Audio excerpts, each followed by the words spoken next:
aberta aí. A Bíblia, nesse capítulo, nós vamos ler em instantes. Pois bem, nós damos sequência então à série de sermões, Encontros Transformadores com Jesus. Vamos falar hoje de Maria Madalena, a primeira cristã.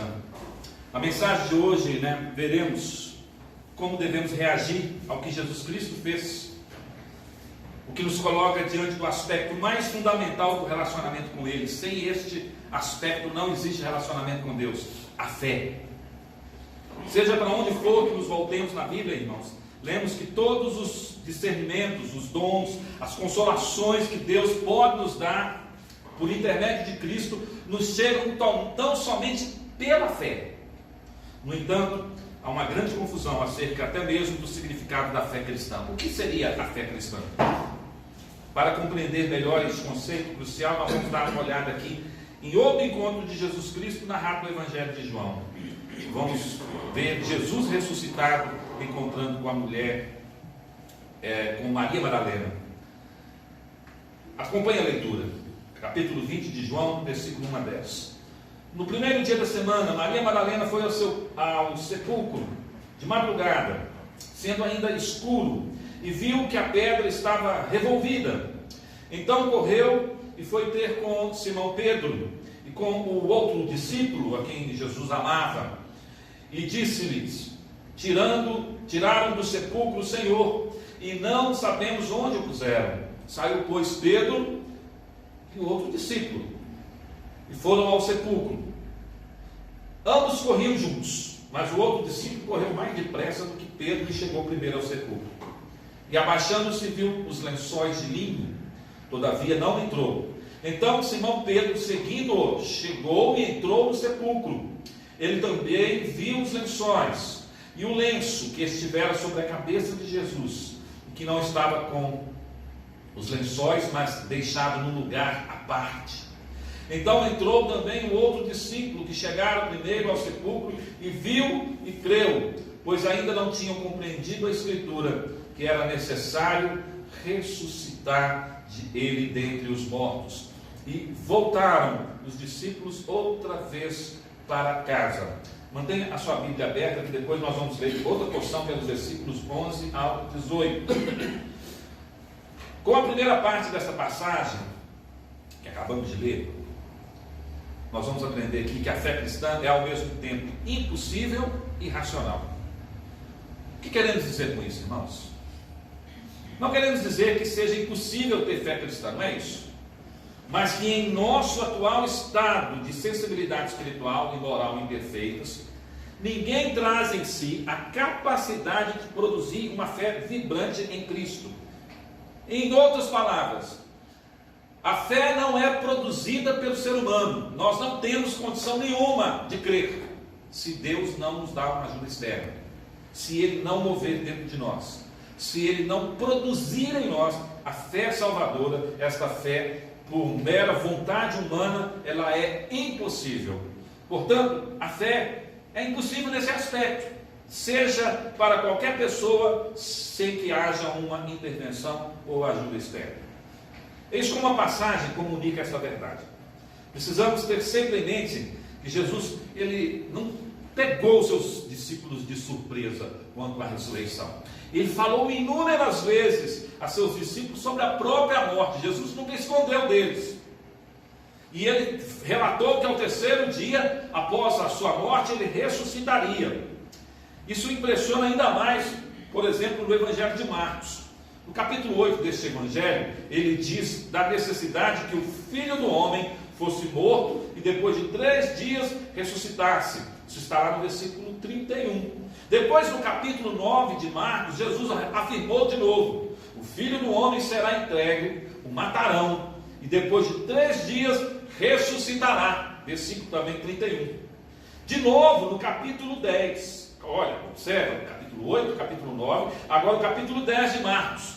Está escrito, Jesus disse: o Filho do Homem será entregue, eles irão matá-lo, depois de 3 dias ele ressuscitará. Versículo 33 e 34. Então observe que o fato de Jesus ter morrido e agora anunciado a sua ressurreição não é novidade para os discípulos. Eles ouviram.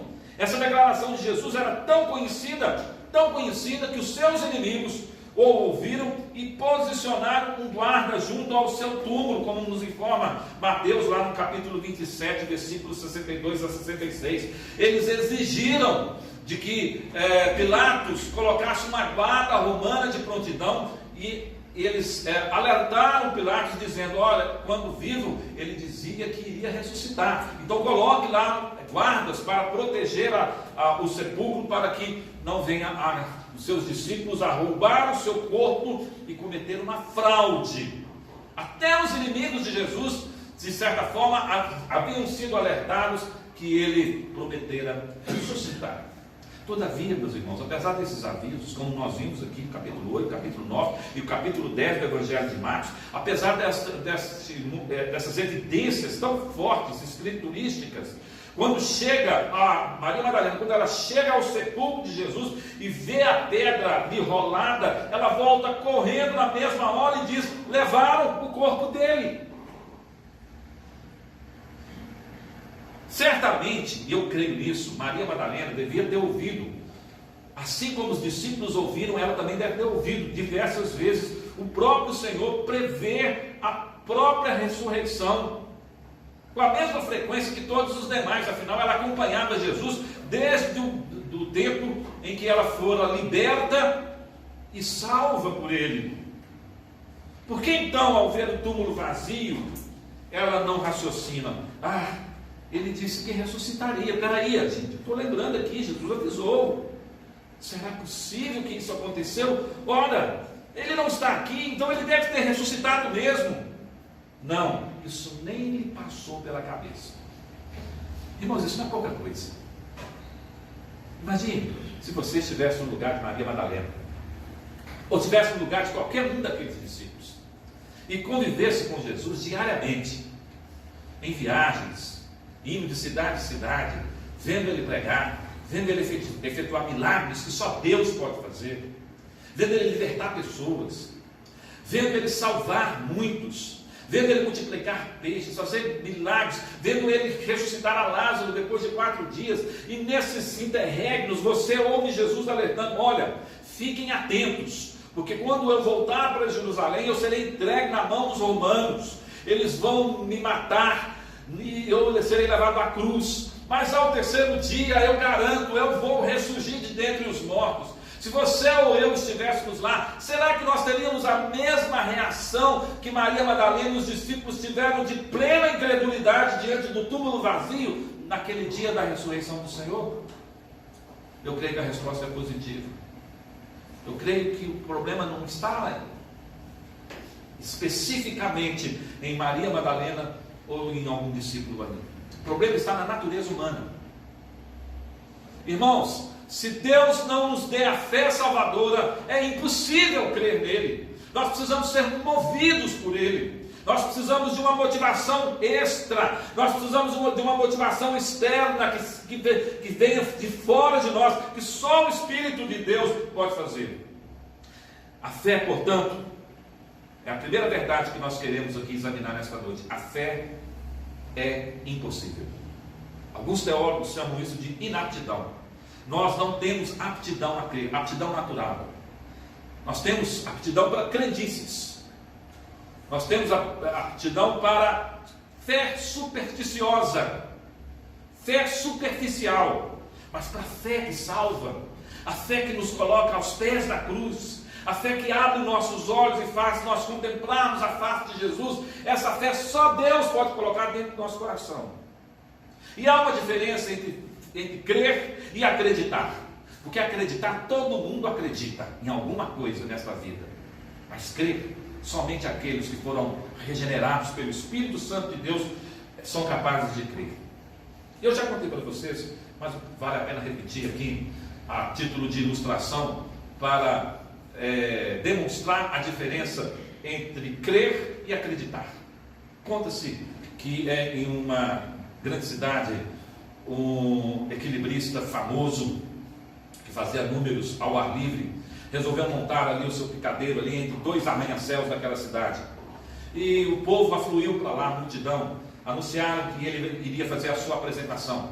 E quando chegou no dia de sua apresentação, a multidão lá embaixo, ele lá em cima, lá numa altura enorme, com o cabo de aço ligando um prédio ao outro, ele então perguntou à multidão: vocês acreditam que eu vou de um lado ao outro sem cair?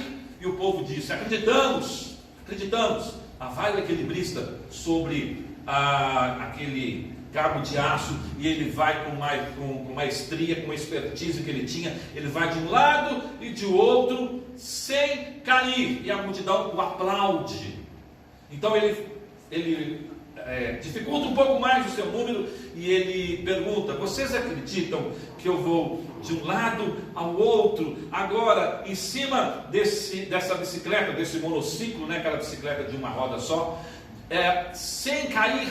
E o povo disse: acreditamos, acreditamos. Lá vai ele pedalando aquele monociclo de um lado ao outro, e o povo novamente o ovaciona com palmas, com saudação de júbilo, porque ele completou a sua tarefa. Pela terceira vez ele então pergunta, dificultando mais um pouquinho: vocês acreditam que eu vou de um lado ao do outro, em cima dessa bicicleta, carregando uma cadeira no colo, sem cair? E as pessoas diziam: acreditamos, acreditamos. Eu creio que até mesmo aqueles que não acreditavam diziam que acreditavam, para incentivar ele a ir, quem sabe, para vê-lo cair. Mas ele, com maestria novamente, com técnica e com experiência, ele vai de um lado, de outro, em cima de uma bicicleta de uma roda, carregando uma cadeira sem cair. Aí, para concluir o número, ele diz: para terminar, vocês acreditam finalmente que eu vou de um lado ao outro, em cima dessa bicicleta, carregando uma cadeira, com uma pessoa sentada em cima, e não vou cair? Vocês acreditam? E as pessoas: acreditamos, acreditamos. Então ele olhou para a mais próxima que estava dizendo acreditamos, e apontou o dedo para ela e falou assim: você suba nesta cadeira. A pessoa disse: acreditar eu acredito, mas manda outro no meu lugar. Mas essa é a diferença de um acreditar do ímpio, do incrédulo, para o crer do crente. O crente se lançaria na cadeira e deixaria Jesus dirigir sua vida, indo para lá, para frente e para trás, porque ele sabe que não vai deixar cair. Mas aquele que apenas acredita, ele não crê, ele apenas acredita. Ele acredita até o momento que isso envolve uma decisão pessoal, que a decisão tem que ser dada por ele. Que tipo de fé que você nutre? Uma que acredita ou uma fé que crê? Todos sabemos, meus irmãos, que razões emocionais e psicológicas podem nos levar a acreditar em Deus. Na verdade, muitos céticos defendem em algum momento a ideia de que crer em Deus nada mais é que uma forma intensa de satisfação do desejo humano. Mas raras vezes as pessoas chamam a atenção para o fato de que todos temos enormes razões emocionais e psicológicas para desacreditar em Deus. Mas como assim, pastor? Ora, ao deparar com um livro como a Bíblia ou com uma mensagem como a do Evangelho, qualquer um vê muito depressa que, se eles forem verdadeiros, perde-se o controle sobre a condução da própria vida. Crer no Evangelho implica necessariamente em renunciar à própria vida. Isso, para nós, seres humanos, é antinatural. É mais fácil eu desacreditar para que eu continue levando a minha vida tortuosa e pecaminosa do jeito que eu gosto de levar, do que acreditar na mensagem do Evangelho e, tamanha a sua gravidade e urgência, acolher o seu apelo. A minha natureza humana, a minha tendência natural é sempre da incredulidade. A tendência natural do coração do homem é ser incrédulo. Antes de mais nada, eu quero dizer para você: duvide das suas dúvidas. Seja cético acerca do próprio ceticismo. Por quê? Porque você precisa perceber que não é totalmente objetivo. Quem sabe você tenha um pai ou uma mãe bastante religiosos que educou você em uma igreja, e que você muitas vezes pode ser que não gosta muito deles, de um ou de outro. Pode ser que você tenha tido uma experiência ruim também com um grupo incoerente e insensível de cristãos em alguma igreja. Além disso, como observamos, poucas pessoas são capazes de considerar a possibilidade de renunciar à liberdade sem um certo preconceito contra esta ideia. Eu vou perder minha liberdade. Você receia que as declarações do cristianismo sejam verdadeiras. Tudo bem. Então, o que deve fazer em relação a isso? Qual que deve ser o seu posicionamento? Para começar, meus irmãos, poderia ir mais devagar e prudente nas suas dúvidas. Satanás é especialista em lançar dúvidas na nossa mente, em soprar dúvidas aos nossos ouvidos. E nós devemos resistir a isso. Porque todas as vezes que deixamos a dúvida tomar conta de nós estamos enfraquecendo um elo da corrente. E às vezes deixando de congregar, deixando de servir a Deus, deixando de lhe ser fiel, deixando de crer em suas promessas e também de crer em suas ameaças. Porque a Bíblia não é um livro somente de boas promessas. Como temos aprendido aqui nessa igreja, a Bíblia também é um livro de sérias ameaças. Ameaças das quais, por exemplo, o escritor de Hebreus diz lá no capítulo 11 que horrível coisa é cair na mão de um Deus vivo. Também deveria reconhecer que se verdadeiro, e é verdadeiro, o cristianismo não é apenas um conjunto de princípios racionais e filosóficos a ser dotado, e sim um chamado para um relacionamento pessoal no qual você obrigatoriamente tem que se envolver. Ou você se envolve e é um cristão, ou você não se envolve e não é um cristão. Você pode ser até um crente, você pode ser até membro de uma igreja como essa aqui ou qualquer uma outra, mas se você verdadeiramente não se envolver com Jesus Cristo num relacionamento pessoal, de renúncia e de fé ao mesmo tempo, você não é um cristão. Alguém disse, meus irmãos, que se o cristianismo for falso, pouco importa. Mas se for verdadeiro, não há nada mais importante a ser considerado nesta vida. Portanto, para levar a sério pelo menos a possibilidade de que ele seja verdadeiro, por que não considerar a possibilidade de, pelo menos na hora da dúvida, ore, de orar?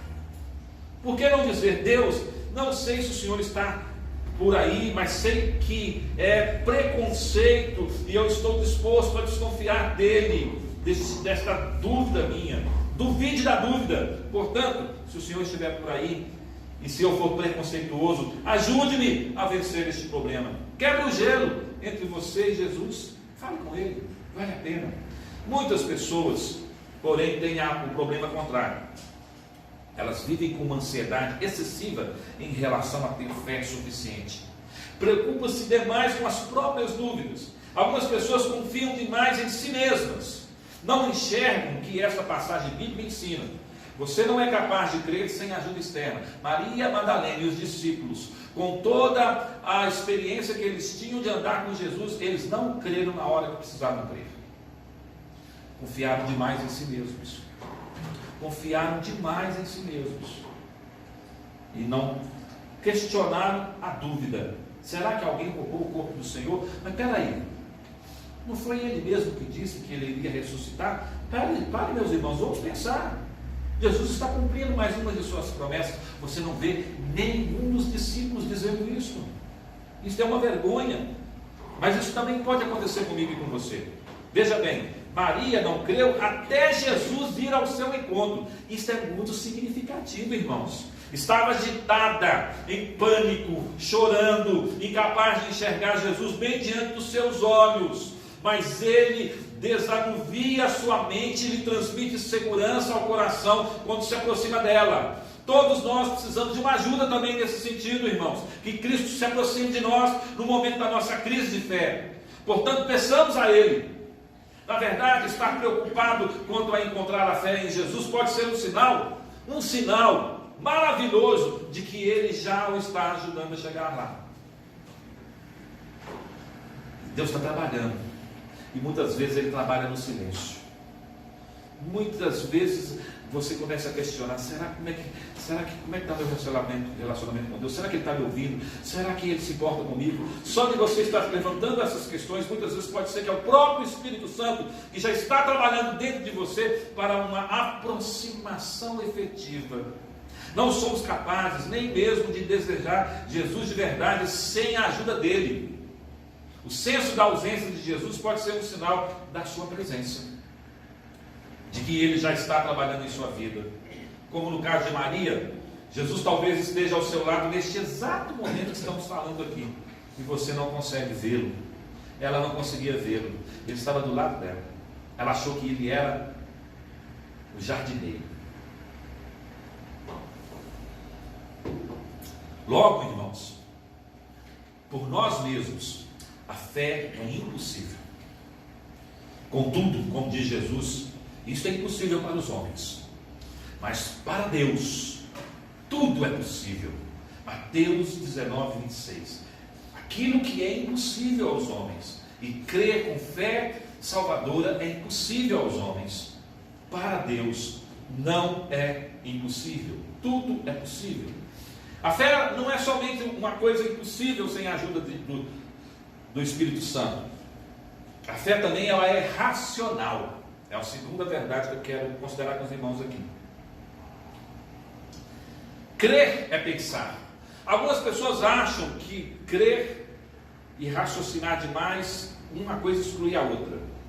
Que você não precisa pensar para crer. Que crer elimina o elemento cognitivo, do conhecimento, da reflexão. Isso não é verdade. Em segundo lugar, nós vemos nessa passagem que a fé ela é racional, ela se firma em razão também. Reconhecê-lo é fundamental, pois acabamos de investir tempo mostrando aqui para os irmãos que a fé não é meramente um processo racional, mas um encontro sobrenatural e pessoal com o próprio Jesus. Todavia, embora a fé cristã seja muito mais que racional, ela é muito mais que racional, com certeza ela não é menos que racional. Ela não é menos. Com isso queremos dizer que a fé se baseia em evidências. E a Bíblia é um livro de evidências. Os evangelhos, a narrativa dos evangelhos são evidências fortíssimas. As cartas dos apóstolos, o livro dos Atos da igreja são livros e cartas com muitas evidências a respeito da verdadeira fé que devemos nutrir. Por que Maria, é a pergunta que nós fazemos mais nessa noite, preste atenção nisso, por que Maria, João e Pedro não acampam junto ao sepulcro 24 horas por dia? Ora, afinal, eles deveriam estar de prontidão. Jesus falou assim: eu vou ressuscitar. Se eles tivessem levado a sério essa mensagem de Jesus, eles teriam acampado ao redor do túmulo e ficado lá prontos a qualquer momento, marcando o relógio. Amanhã de domingo está raiando, o terceiro dia está chegando. A qualquer momento o nosso Salvador vai sair. Eu quero ser o primeiro a encontrar com Ele. Mas isso não acontece. Isso não acontece. Se você não conhece muito a cultura e a história do primeiro século, você ficará surpreso em saber que Jesus disse várias vezes: ressuscitarei ao terceiro dia. E apesar de toda essa repetição, vemos que no terceiro dia os discípulos não estão aguardando, ansiosos em volta do sepulcro. Até Maria Madalena, que se dedicava com paixão ao seu mestre, vai embora correndo, ao deparar com o sepulcro vazio, sem considerar a possibilidade de que tenha havido uma ressurreição. Por que eles não estavam esperando para testemunhar este milagre? Não tinham visto realizar milagres em quantidade suficiente para que se dispusessem a aguardar que em mais um deles, e dos grandes, ele ressuscitasse? Irmãos, nem judeus, nem gregos, nem os romanos, os três grandes povos da época, consideravam possível a ressurreição corpórea de um indivíduo. Não era comum crer em ressurreição. Aliás, isto era uma coisa praticamente absurda. Os gregos, e mais tarde os romanos, acreditavam que todas as coisas físicas, incluindo o corpo, era fonte da fraqueza e do mal. E o Espírito é a fonte da força e da bondade. Portanto, a salvação era a libertação da alma em relação ao corpo, para gregos e romanos. Segundo essa visão, a ressurreição do corpo não seria algo desejável em absoluto. Que Deus, afinal de contas, haveria de desejar fazer uma coisa dessas? Para romanos e para os gregos, isso era um absurdo. O apóstolo Paulo está lá em Atos, capítulo 17, Lucas nos narra, ele está lá em Atenas, falando do Deus desconhecido. E as pessoas ouviam Paulo com muito prazer, porque ele era eloquente, ele era persuasivo. Mas de repente, quando Paulo, na sua narrativa, no seu sermão, ele expõe e fala sobre ressurreição, eles param imediatamente de falar, porque havia um preconceito muito grande quanto à questão da ressurreição. E os judeus? Os judeus, por outro lado, não compartilhavam todos desta visão específica do corpo. Enxergavam o mundo material como parte da boa criação de Deus. Portanto, eles eram diferentes dos gregos e dos judeus, dos gregos e dos romanos. Alguns, embora nem todos, acreditavam que no fim dos tempos haveria uma ressurreição geral dos justos. Os judeus acreditavam que no final dos tempos, conforme a profecia de Daniel, capítulo 12, Deus haveria de ressuscitar pessoas. Mas ninguém, seja judeu, grego ou romano, cria na possibilidade de Deus levantar um indivíduo dos mortos bem no meio da história. Mais ainda, os judeus seriam o último povo da terra a acreditar que um ser humano pudesse ser o filho de Deus, digno de adoração. Eles tinham aprendido a vida inteira que o ser humano não pode ser Deus.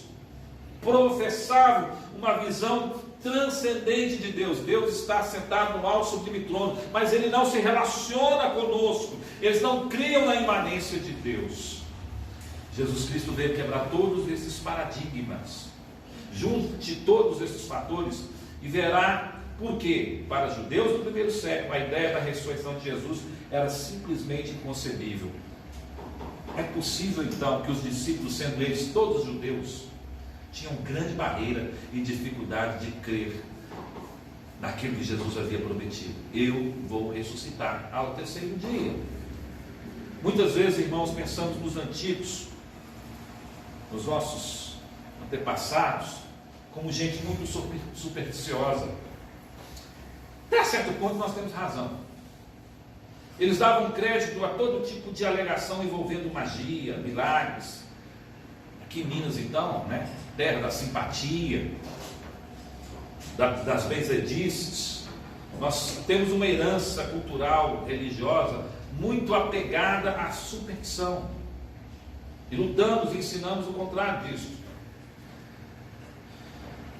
Diferente do que cremos hoje. Portanto, raciocinamos o seguinte: os seguidores de Jesus deveriam ser facilmente convencidos pelas afirmações da sua ressurreição. Afinal, quem está falando é Jesus. Eles a teriam esperado ansiosos, e bastaria que alguém desse a entender ter visto Jesus para que milhares de pessoas crédulas tomassem suas palavras como verdade a ser proclamada. O problema dessa teoria é que ela está totalmente errada. O relato contido nos evangelhos não mostra de forma alguma os discípulos aguardando a ressurreição. Isso é muito impactante. Os discípulos não estavam aguardando a ressurreição. Ironicamente, os discípulos mostravam-se tão incrédulos quanto ficaria qualquer pessoa hoje. Qual que é a diferença hoje? Quando você fala para alguém que Jesus Cristo vai voltar, alguém que não é crente, que Jesus Cristo vai voltar e que os mortos vão ressuscitar. Isso é louco. Isso é louco.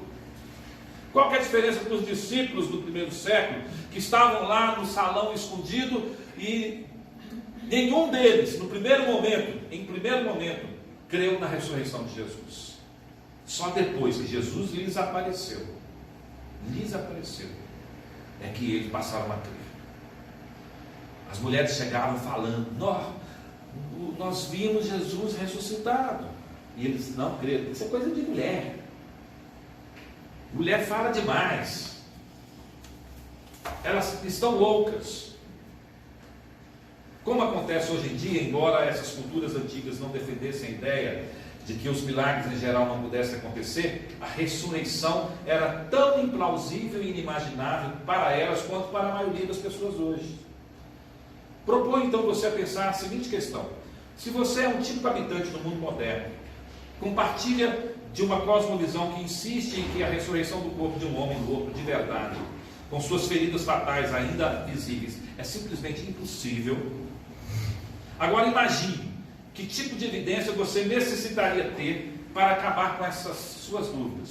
Alguém que crê que é impossível que uma pessoa morta, ainda mais como Jesus foi morto, com violência, tendo seu corpo traspassado por uma lança, tendo as suas mãos e os seus pés fixados por pregos, tendo seu sangue sido derramado, o seu corpo estava já muito machucado por causa do flagelo romano.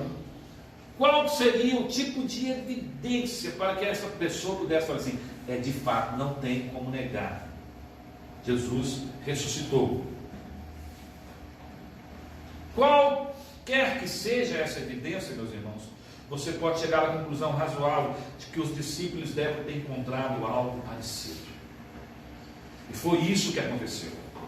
Foi a evidência que os convenceu e os levou à fé de maneira suficiente para convencer você também, ou mesmo para fortalecer sua fé. Você pode dizer: pastor, eu creio. Então apegue-se nisso, fortaleça a sua fé nessa noite, caso você já seja um cristão. Hoje somos ensinados a pensar na fé como algo inversamente proporcional à lógica e às evidências, ou seja, à medida que obtém mais fatos e certeza, sua necessidade de fé parece que diminui. Mas não é isto que os cristãos se referem quando falam em fé. Ela não significa ter esperança no que não é verdade, mas é ter certeza do que não se pode ver. A fé, o escritor de Hebreus nos ensinou, é a firme convicção daquelas coisas que a gente não consegue ver, mas crê que elas existem. É uma evidência fascinante que envolve tanto a razão como um dos maiores estímulos da fé cristã. Há nesta passagem aqui uma evidência significativa de que esses relatos da ressurreição não foram inventados. Quem é a primeira testemunha ocular? Quem foi a primeira pessoa que viu Jesus ressuscitar? Maria Madalena. João, autor do Evangelho, nos conta que a primeira testemunha ocular da ressurreição de Jesus Cristo foi Maria Madalena, uma mulher. Todos os especialistas em Bíblia, historiadores, lhe dirão que na época as mulheres não podiam testemunhar nos tribunais judeus ou romanos, porque o testemunho de uma mulher não valia naquela cultura. Era uma cultura patriarcal. O testemunho de uma mulher era considerado indigno de confiança e, portanto, inadmissível como evidência. Isso quer dizer que se você estivesse fabricando um relato da ressurreição, olha que raciocínio interessante. Quem defende essa ideia, esse raciocínio, é o nome dele? O pastor Tim Keller. Tim Keller defende essa ideia. Eu acho ela muito interessante. Se alguém tiver que fabricar uma fraude, suponhamos que a ressurreição fosse uma fraude, você vai fabricar uma fraude, você não escolheria uma mulher para ser a testemunha da ressurreição, porque o testemunho dela não ia valer nos tribunais. Nem romanos admitiriam, nem judeus aceitariam o testemunho de uma mulher. Então, se tiver que fazer uma fraude, faça bem feita. Escolha um homem. Eu vi Jesus ressuscitado, porque o seu testemunho, principalmente se for mais de um homem, se for 2 ou 3 testemunhas, porque toda a verdade é afirmada a partir de 2 testemunhas em diante, então será aceito. Mas logo uma mulher, nos relatos de Mateus, Marcos, Lucas e João, as primeiras testemunhas oculares da ressurreição são mulheres, não só Maria, mas outras mulheres também que foram para lá para preparar o corpo do Senhor Jesus para ser embalsamado, viram ele ressurreto. A única razão com plausibilidade histórica para as mulheres aparecerem nos relatos é que tudo deve ter acontecido assim. Porque é tão absurdo aos olhos da cultura, de que somente A única explicação, a evidência mais forte, é que isso foi verdade. Ninguém iria inventar uma história desta. Maria só pode ter estado lá. Ela deve ter sido a primeira pessoa a ver Jesus Cristo, como João relata no Evangelho. Não há outra razão para o autor dizer isso. Seria contraproducente com a inteligência da época fabricar uma fraude e colocar justamente uma mulher para ser testemunha. Espero que vocês tenham pego o raciocínio aqui. A fé conta com um componente racional significativo. Observe como a passagem foi escrita. Versículos 6 e 7. Chegando Simão Pedro, que o seguia, entrou no sepulcro e viu os panos de linhos deixados ali. Viu também que o lenço que fora colocado sobre a cabeça de Jesus não estava com os panos, mas dobrado em lugar à parte. A palavra traduzida aqui, o viu, na verdade corresponde ao termo grego que significa não apenas ver, mas pensar, refletir, processar. Pedro entra naquele lugar e provavelmente lhe ocorre algo do tipo: ora, se Jesus tivesse revivido e se levantado, as vestes estariam todas rasgadas ou desarrumadas. Mas se amigos tivessem levado o seu corpo, por que o desonrariam transportando-o nu? Ele seria mantido com as vestes do sepultamento. Por outro lado, se os responsáveis fossem seus inimigos, por que haveriam de lhe tirar a roupa e dispô-la tão bem arrumada? Por que arrumar aquelas roupas que tiraram do Senhor o lençol e o lenço de sua cabeça e dobraram, deixaram arrumadinho? Ele raciocina a toda velocidade à procura de evidências, testando todas as hipóteses possíveis. Ou seja, a fé não é apenas racional. Não se pode chegar à fé verdadeira só pelo raciocínio. Contudo, a fé tampouco é menos que racional. Não se pode chegar à fé real sem raciocínio. Por quê? Porque a fé madura é um ato de uma pessoa completa. Portanto, o intelecto tem que estar envolvido, tanto quanto a vontade e as emoções. As evidências estão ali. Pedro chega. João corre mais rápido que ele. João tinha 16 anos. Pedro provavelmente já era um adulto na faixa dos 30. É lógico que numa corrida um adolescente vai ganhar do adulto. Só que João chega e fica morrendo de medo de entrar. Coisa de adolescente, morrendo de medo. Pedro, na sua personalidade sempre impulsiva, ele chega e já vai entrando. E aí ele depara com esse quadro arrumado. Jesus não somente ressuscitou, mas deixou a cama arrumada. Já pensou nisso?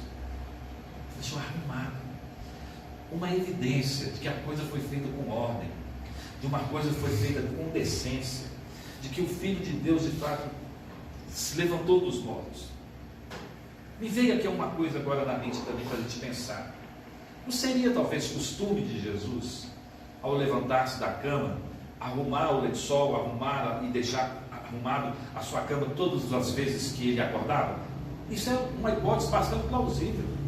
Não seria uma evidência para Pedro, que conhecia Jesus tão de perto, que provavelmente pernoitou com ele tantas noites ao seu lado, quando viu a maneira como o lençol foi disposto e arrumado, falou: só pode ser o Senhor.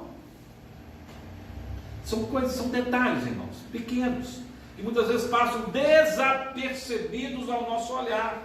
Mas se você para olhar, examinar, e isso é muito típico da mente judaica, raciocinar e tentar refletir no que está vendo, você encontra evidências. Na época em que vivemos, as pessoas adoram dizer: a verdade é que não existe nenhuma verdade objetiva. Você tem a sua verdade, eu tenho a minha verdade. Nós vivemos num mundo relativista moral, um mundo relativista teologicamente, um mundo relativista politicamente, um mundo cheio de relativismos, onde as pessoas falam assim: você tem a sua verdade, eu tenho a minha. Entretanto, se quiser crer no cristianismo, se quiser acreditar em seja qual for a fé, se ela for relevante para você, se for satisfatória para a sua vida, não se preocupe em saber o que de fato aconteceu. Se for relevante para você, pode crer nela. Acontece que as crenças passionais podem estar erradas, Mas o cristianismo é verdadeiro. Já houve quem cresce sincera e apaixonadamente na superioridade da própria raça sobre todas as demais, que a melhor contribuição que poderia dar seria dominar o mundo. Isso não faz com que tais pessoas estejam certas, ainda que elas sejam uma grande maioria de sua época. Por quê, irmãos? Porque no fundo sabemos que existe uma coisa chamada verdade, e a verdade ela é absoluta. A verdade é o próprio Deus. Jesus diz: eu sou o caminho, a verdade e a vida. A verdade não está dentro de nós, a verdade está fora de nós. As evidências são externas, e depois as evidências vão ser também internas. Dentro do coração dos discípulos vai arder fogo do Espírito Santo, quando de fato eles passavam a crer que Jesus havia ressuscitado. O verdadeiro cristianismo nunca dirá: creia porque é relevante, ou creia porque isso lhe atrai. Ele não lhe conferirá esse tipo de autorização, mas dirá: não creia no cristianismo por ele ser emocionante, prático ou relevante. Creia porque ele é verdadeiro, porque ele é verdade. Porque se não for, no fim não será prático nem relevante. Portanto, a fé em Cristo, ela é impossível sem a ajuda de Deus, e ao mesmo tempo ela é racional. A terceira verdade é que a fé vem pela graça, e por meio dela. Há mais uma lição a ser aprendida aqui. A fé vem na graça por meio dela. Em todos os sentidos, a fé é repleta de graça. O que é graça? Graça é o favor imerecido de Deus. Graça, como diz J. Packer, é a bondade em movimento. Permita-me explicar. Observe agora os versículos 11 a 18 do capítulo 20 aí, do Evangelho de João. Vou ler. Maria, porém, ficou em pé, chorando, diante do sepulcro. Enquanto chorava, abaixou-se para olhar para dentro e viu dois anjos vestidos de branco, sentados onde estivera o corpo de Jesus, uma à cabeceira e outra aos pés. E eles lhe perguntaram: mulher, por que choras? Ela respondeu: porque levaram meu Senhor e não sei onde o puseram. Ao dizer isso, ela se virou para trás e viu Jesus em pé, mas não o reconheceu. Jesus lhe perguntou: mulher, por que choras? A quem procuras?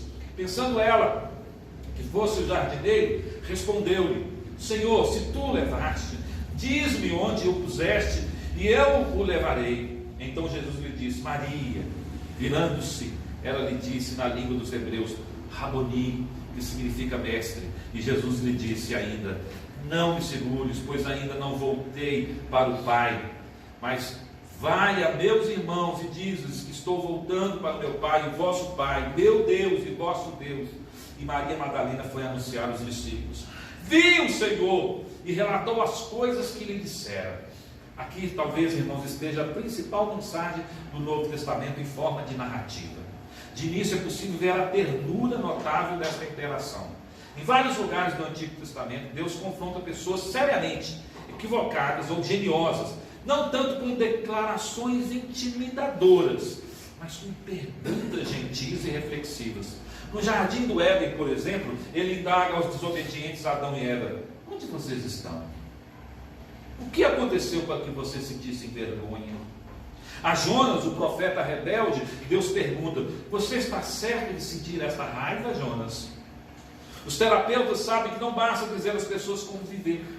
Dirigir-lhes pergunta ajuda a fazer-lhes a reconhecer os próprios erros e descobrir e abraçar a verdade de coração. As perguntas de Jesus têm sentido semelhante. Por que choras? Na verdade, é uma leve reprimenda, sim. Um chamado para se despertar. A quem procuras? Como escreve o comentarista Carson sobre este versículo, expressa um convite mais penetrante: a ampliação dos seus horizontes e ao reconhecimento, por maior que fosse a sua devoção a Ele, de que a ideia que fazia dele ainda era limitada demais. Maria precisa aprender a ver Jesus como Ele de fato é. Observe, no entanto, que Maria entende as perguntas de Jesus de maneira errada. Toma pelo zelador do lugar e pensa que talvez ele sabia para onde levar o corpo do seu Senhor. Ela ainda não reconheceu Jesus, apesar dele estar à sua frente. Jesus então faz mais um esforço para abrir o caminho até o seu coração. Irmãos, isso é maravilhoso. O Senhor é perseverante em abrir caminhos para chegar ao nosso coração. E Ele faz com uma única palavra, abriu o coração de Maria, quando Ele disse: Maria. ele a chamou pelo nome,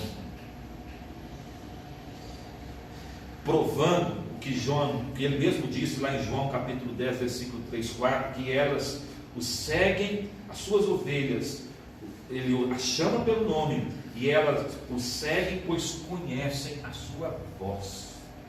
Maria não reconheceu a fisionomia de Jesus, estava realmente mudado, ele já está com o corpo transformado, mas ela reconheceu agora a doçura de sua voz quando ele a chamou pelo nome.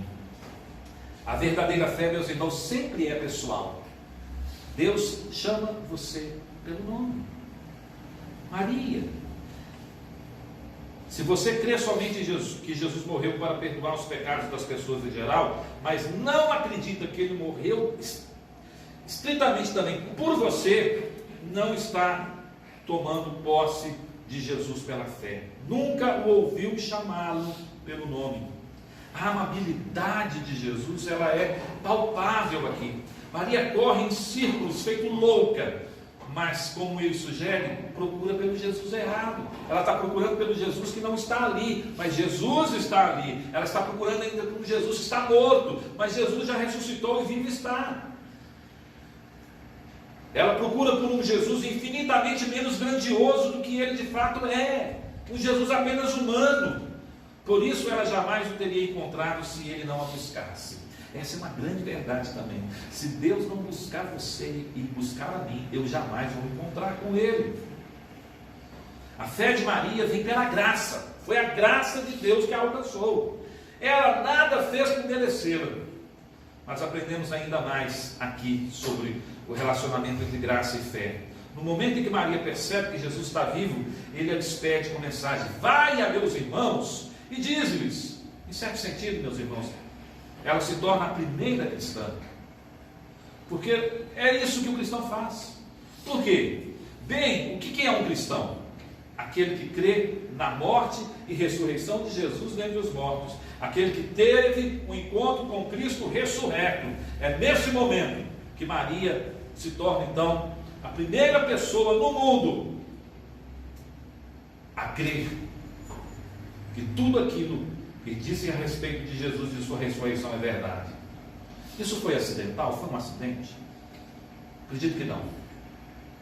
Jesus poderia facilmente ter planejado tudo para que qualquer outro indivíduo trombasse com ele ali, fosse o seu primeiro mensageiro. Mas ele escolheu Maria a dedo. Isso quer dizer que Jesus Cristo escolheu especificamente uma mulher, não um homem. Ele quebra paradigmas. Uma paciente mental recuperada. Maria tinha sérios transtornos emocionais. Ela havia sido libertada de 7 terríveis demônios.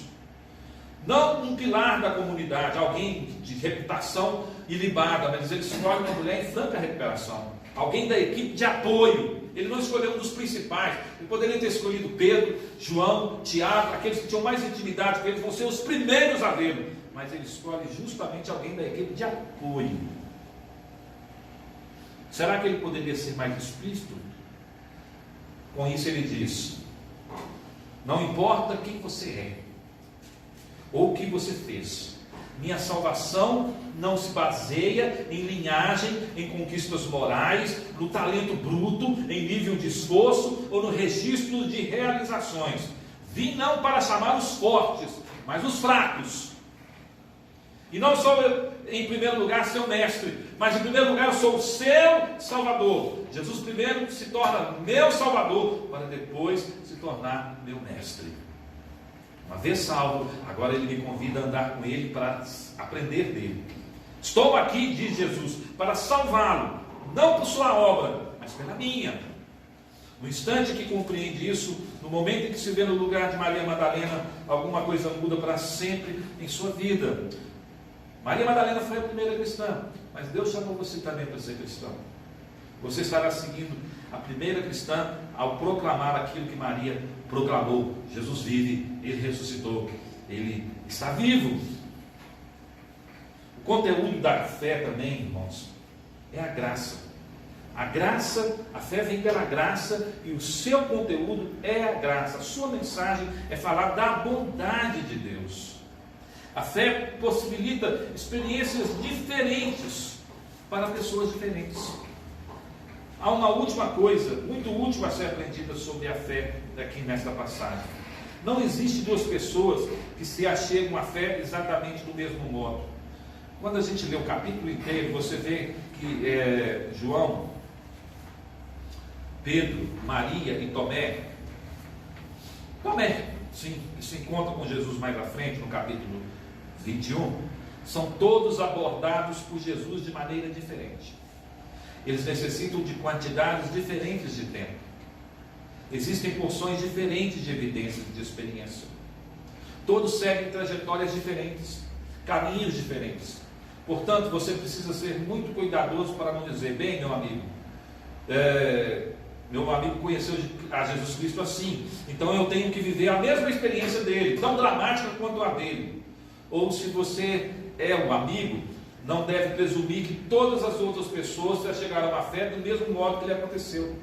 Cada um de nós aqui foi alcançado de maneira única, diferente. Alguns são alcançados com uma experiência mística maravilhosa, de impacto, dramática. Outros são alcançados de uma maneira doce, silenciosa, quase imperceptível. Deus tem maneiras diferentes para alcançar pessoas diferentes. A mensagem é a mesma, o conteúdo da mensagem é o mesmo, mas a maneira de Deus alcançar e tratar com cada um de nós é diferente. Por isso que Jesus teve um trato com Maria Madalena, o outro trato foi com Pedro, outro mais diferente ainda foi com Tomé, e assim por diante, e assim que Ele faz conosco. Creia nisso então, meus irmãos. O exemplo de Maria Madalena fica aí para a nossa reflexão. Ela pode ser certamente considerada a primeira cristã. A fé sem a ajuda de Deus é impossível, mas esta fé que Deus nos dá é uma fé também que não elimina a razão. A fé também é racional. A fé é fruto da graça, da bondade de Deus, e Deus tem maneiras diferentes de alcançar pessoas por meio da fé. Que Deus possa nos abençoar e aplicar em nossas vidas a tua santa palavra. Feche seus olhos, vamos orar, vamos agradecer ao Senhor. Pai eterno, Deus bendito, nós louvamos o teu nome nesta noite, e agradecidos que somos por Cristo Jesus ter ressuscitado, e Ele é a razão da nossa existência, Ele é a razão de nossa fé, Ele é a razão da nossa esperança. Jesus Cristo ressurreto.